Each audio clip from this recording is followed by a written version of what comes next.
అందరికీ నమస్కారం అండి. నా పేరు అఖిల్ దుద్యమారి. నిన్న మధ్యాహ్నం నుంచి ఒక వీడియో సర్క్యులేట్ అవుతుంది కొండాపూర్ జోన్లో.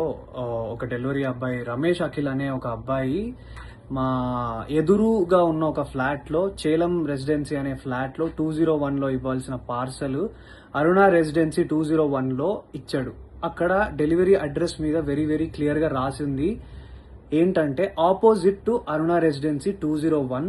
నేను కావాలంటే మీకు ఆ లింక్ ఆ ఫోటో కూడా నేను మీకు పెడతాను. సో అది క్లియర్గా ఉంది. సో మా ఇంట్లో మధ్యాహ్నం పూట ఏంటంటే ఇంట్లో నలుగురిలో ఎవరో ఒకరు ఆర్డర్ చేశారని చెప్పి మా నాన్న ఆ అబ్బాయి వచ్చి డోర్ కొట్టగానే 201 అరుణ రెసిడెన్సీ అనగానే మా నాన్న తీసుకున్నారు. ఇది మన ఇంట్లోనే పెట్టారా అని మా నాన్న అడిగే లోపే మా నాన్న చేతిలో పెట్టేసి ఆ అబ్బాయి వెళ్ళిపోయాడు. ఒక ఆర్డర్ డెలివరీ ఇచ్చే ముందు కన్ఫర్మేషన్ చేసుకోవాల్సిన అవసరం డెఫినెట్లీ ఉంటుంది అనేది నేను అనుకుంటున్నా. ఒక ఓటీపీయో లేకపోతే కాల్ చేసో లేకపోతే ఆ పేరేంటో కనుక్కొని క్రాస్ చెక్ చేసుకొని ఇది కరెక్ట్ డెలివరీయా కాదా అని ఇచ్చుకొని వెళ్ళిపోవాలి. ఓకే, ఆ అబ్బాయి ఫస్ట్ ఒక తప్పు చేశాడు. ఓకే, రాంగ్ అడ్రస్ ఇచ్చేసి వెళ్ళిపోయాడు. మా ఇంట్లో తెలియకుండా మా అమ్మ తెలియకుండా ఆ కవర్ తీసి ఓపెన్ చేసి ఇంట్లో ఎవరు ఆర్డర్ చేసింది ఇది అసలు అని చెప్పి మా అమ్మ ఓపెన్ చేసింది, చూసింది. సరే ఇంట్లో ఎవరు ఆర్డర్ చేయలేదంటే అక్కడే పక్కన పెట్టేశాం. 20 నిమిషాల తర్వాత వచ్చాడు. ఆ అబ్బాయి కోసమే ఇవ్వడానికి అది పెట్టినాం. ఆ అబ్బాయి మా ఇంటికి అడిగినప్పుడు నేను ఆ అబ్బాయిని యాజ్ ఎ జనరల్ సిటిజన్గా, ఒక రెస్పాన్సిబుల్ సిటిజన్గా నేను అడిగిన క్వశ్చన్, బ్రదర్ మీరు అసలు క్రాస్ చెక్ చేసుకున్నారా అడ్రస్ అని అడిగితే ఆ అబ్బాయి చెప్పిన విధానం ఏంటంటే, లేదు నేను చూసుకోలే ఇచ్చేస్తా. ఆ అబ్బాయి తాగేసి ఉండి మాట్లాడుతున్న పదాలు అవి.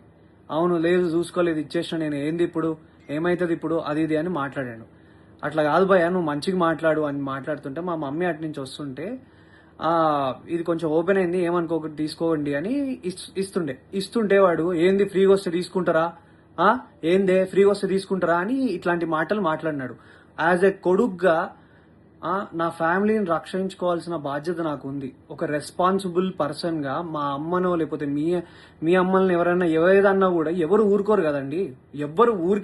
ఎవరి మీదకి నాకేమైనా పిచ్చా, ఆ అబ్బాయితోని నేను గొడవ పడితే నాకేమన్నా వస్తుందా, పోనీ నా కెరియర్కి ఏమైనా హెల్ప్ అవుతుందా, లేకపోతే ఆ అబ్బాయిని నేను హ్యూమిలియేట్ చేసి మాట్లాడితే నాకేం వస్తుంది. నేను ఒకప్పుడు డెలివరీ జాబ్లలో పని చేసుకుంటా ఎదిగి ఈరోజు హీరోగా అయినా ఉన్నాయి.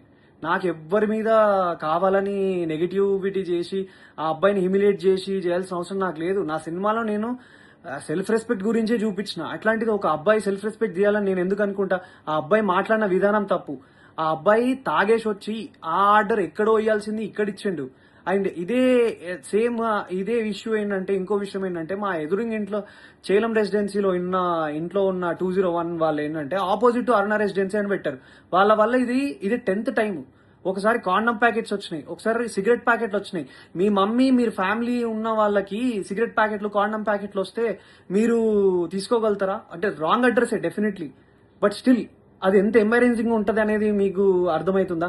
నా మీద అందరు సోషల్ మీడియాలో నిజమేంటో, నా సైడ్ నుంచి ఉన్న స్టోరీ ఏంటో తెలుసుకోకుండా అందరు నా మీద నెగిటివ్ కామెంట్స్ కొడుతున్నారు. నీకు అంత బలిసిందా, ఇంది చేసినా అది చేసినా, మా పేరెంట్స్ని నన్ను అందరినీ ఇష్టం వచ్చినట్టు తిట్టి మాట్లాడుతున్నారు కదా బ్రదర్. నేను అదే అడుగుతున్నా, ఒకవేళ మీ ఇంట్లో వాళ్ళ మీదకి నెగిటివ్గా మాట్లాడితే మీరు దాన్ని ఎందుకు చేసినావు, నువ్వు చేసింది తప్పు కదా, నువ్వు రాంగ్ ఆర్డర్ ఇచ్చినావు కదా అని చెప్పి నేను ఆ అబ్బాయిని అడగడానికి వెళ్ళిన. ఆ అబ్బాయి ఆ ఆర్డర్ ఆ అబ్బాయికి ఇచ్చేసినాక కూడా మెట్లు దిగుతూ నా ఫోన్ తీసి నువ్వు హీరో కదా, నేను వైరల్ చేస్తా, నాకు తెలుసు నువ్వు అది ఇదని మాట్లాడినాడు. చెప్పండి, నేను రెస్పాన్సిబుల్గా ఉండి వద్దు నీ ఆర్డర్ నీకు ఇచ్చేసినాక నువ్వు కిందికి వెళ్ళిపో అని మర్యాదగా అబ్బాయిని వెళ్ళిపో అని చెప్పి నేను అక్కడి నుంచి పంపిస్తుంటే ఆ అబ్బాయి వీడియో తీసి ఫోన్ తీసిండు. మా అమ్మ నాన్న వాళ్ళు టానిక్ తినే వాళ్ళు భయపడ్డారు. అరే ఏం చేస్తున్నాడు ఇప్పుడిప్పుడే మా మనోడు ఇట్లా వస్తున్నాడు, ఈ అబ్బాయి ఏంది ఇట్లా మాట్లాడుతున్నాడు అని చెప్పి వాళ్ళు టెన్షన్ పడినారు. మీరు చెప్పండి, మీరు ఈ సిచ్యువేషన్ ఉంటే మీరేం చేస్తారు మీరు చెప్పండి. నేనైతే రెస్పాన్సిబుల్గా ఉన్నా. నా మీద జరిగిన ఈ అలిగేషన్ దాని గురించి నేను పోలీస్ వాళ్ళ దగ్గరికి వెళ్ళి మాట్లాడి ఫిర్యాదు చేయడం జరిగింది.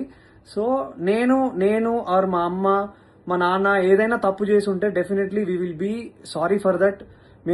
నేను కావాలని ఏం వాళ్ళ మీదకి వెళ్ళలేదు. ఆ అబ్బాయి మా అమ్మ మీదకి తప్పుడుగా మాట్లాడిండు, తప్పుడు మాట వదిలిండు, అది కూడా కొంచెం తాగిన మత్తులో ఉన్నాడు.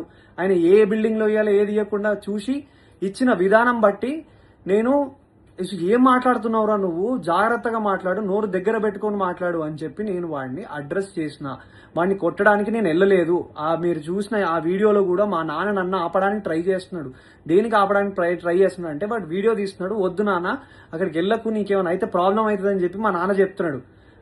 నేనేమో మా అమ్మా నాన్న, ఇప్పుడు మనం ఎంత కష్టపడ్డా కానీ ఏమి ఇస్తాం, మన అమ్మా నాన్నకు రెస్పెక్ట్ ఇస్తాం.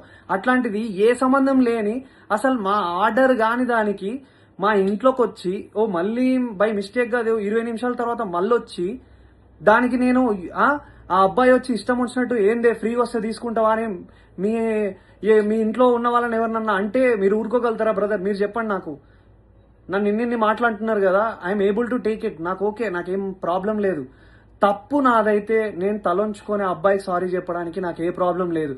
కానీ ఒక డెలివరీ బాయ్ ఆ అబ్బాయి ఇన్స్టాగ్రామ్ ఓపెన్ చేసి చూడండి, హుక్కా బాటిళ్లతోని ఒక బైక్ కి సంబంధించిన నెంబర్ ప్లేట్ లేకుండా, కార్ కి సంబంధించిన నెంబర్ ప్లేట్లు లేకుండా ఉన్నారు. అలాంటివి ఫోటోలన్నీ పెట్టుకొని, హుక్కా ఫోటోలు పెట్టుకొని ఇవన్నీ చేస్తున్న అబ్బాయి, ఒక డెలివరీ అబ్బాయి చాలా ఇన్నోసెంట్ అని మాట్లాడుతున్నారు కదా. ఆ అబ్బాయి తాగొచ్చిండో ఏం చేసి వచ్చిండో ఎవరికి తెలుస్తుంది? ఎవరు దాన్ని తీసుకురాగలుగుతారో చెప్పండి. నేను రెడీ ఉన్నా.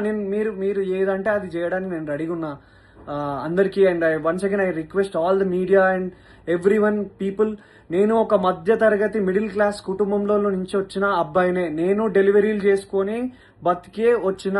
అట్లాంటి మా అమ్మ మా నాన్న డెలివరీ అబ్బాయిలు వస్తే మజ్జిగిచ్చి పండ్లిచ్చి పంపించిన రోజులు కూడా ఉన్నాయి. మా అమ్మను ఒక మాట అన్నారు, అది తప్పు, అబ్సల్యూట్లీ తప్పు. అది అలా అనడం ఏది కూడా కరెక్ట్ కాదు. అండ్ ఒక సైడ్ డెలివరీ అబ్బాయి నా మీద ఊసింది, నా మీద అన్ని అలిగేషన్స్ చేస్తున్నారు కదా. సీసీటీవీ ఫుటేజ్ ఉంటది కదండి, ఆ సీసీటీవీ ఫుటేజ్ తీసుకోండి. సీసీటీవీ ఫుటేజ్ తీసుకోండి, అది కూడా చూసుకొని అప్పుడు మీరు మీడియాలో సర్క్యులేట్ చేయండి. అఖిల్ నిజంగా బలుపెక్కి కొట్టుకుంటున్నాడా అని అప్పుడు వేయండి సార్ మీరు స్టేట్మెంట్లు. అప్పుడు వేయండి సార్ మీరు ఇలాంటి మాటలన్నీ ట్విట్టర్లో మాట్లాడుతున్న ప్రతి మాటలు. ఇప్పుడు కాదు కదా సార్, ఇది తప్పు కదా. ఒక విషయాన్ని కరెక్ట్ గా అది నిజమా కాదా అని తెలుసుకున్నాక ఒక ఆరోపణ వేయండి సార్. నేను 100% తప్పు చేస్తే నేను ఆరోపణ తీసుకోవడానికి నేను రెడీగా ఉన్నా. కానీ నేను తప్పు చేయకపోతే నా ఇన్స్టాగ్రామ్ లో ఆయన నన్ను డిఫేమ్ చేయడానికి ట్రై చేస్తున్న అందరికీ ఏం ఆన్సర్ చేస్తారు సార్? ఏం ఆన్సర్ చేస్తారు? ఏం ఆన్సర్ చేస్తారు? ట్విట్టర్లో ఉన్న వాళ్ళైనా ఆ పేజెస్ లో నుంచి ఒక స్టోరీ, ఒక డెలివరీ అబ్బాయిని ఊరికే సరదాగా, నాకేం అవసరం సార్? ఒక హీరోగా ఉండి నాకేం అవసరం? ఒకసారి ఆ డెలివరీ అబ్బాయి జోలికి వెళ్తే నాకేం వస్తుంది సార్? ఆ అబ్బాయి ఏమనకుండా అంటే నిప్పు లేదా పొగ వస్తుందా సార్? చెప్పండి, మీరే చెప్పండి సార్, నాకు అర్థం కావట్లేదు. ప్లీజ్ ఈ విషయాన్ని మీరు దయచేసి అందరూ అర్థం చేసుకోండి. నేను ఏ తప్పు చేయలేదు. నేను అక్కడ జనరల్గా రియాక్ట్ అయ్యాను. మా అమ్మ మీదకి మాట్లాడితే, మా ఫ్యామిలీ మీదకి మాట్లాడితే నేను రియాక్ట్ అయ్యాను. అది నేను ఒక హీరోగా ఉన్నాను కాబట్టి అది డెఫినెట్లీ తప్పుగానే, అది తప్పే, నేను కూడా ఒప్పుకుంటున్నా.